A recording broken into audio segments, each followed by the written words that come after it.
This sin. Don't ever think, oh, this is too much for me. I believe that we have the power to resist temptation, to resist the devil. I believe that we have, through Christ, power over the past. Come on. I believe we have power over failure, disappointment, depression, discouragement, fear, wrong thinking, letting our emotions control us, rejection, abandonment, abuse, and everything else. You got the power.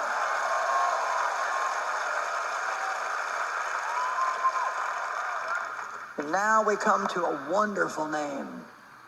Jehovah Elohim. What does that mean? The Lord is God, the only God. The Lord is God, the only God. Deuteronomy 6, 4, and 5. And you're going to understand in a moment why this was so important. This particular name was so important to the Israelites. Hear, O Israel, the Lord our God is one Lord, the only Lord. And you shall love the Lord your God with all your mind and heart and with all your entire being and with all your might.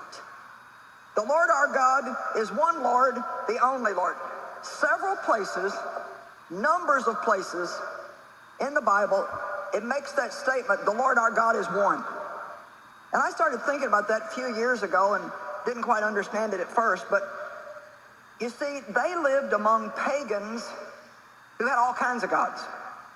And I just started doing a little research online, and actually there are so many different things out there that people call gods that they bow down to and worship that it started to be overwhelming for me to even try to make a list. I started, but I didn't get too far.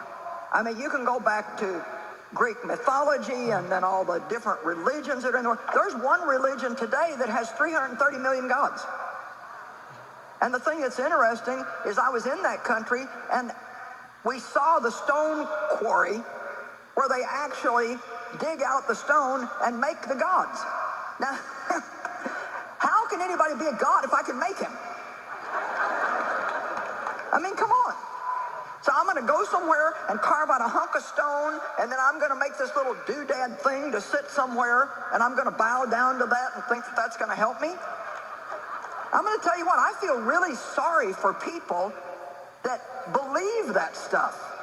And I hope and pray that many of you are watching this program today. And I want to tell you something. You don't have to worship a stone, cold, dead, lifeless, immovable statue.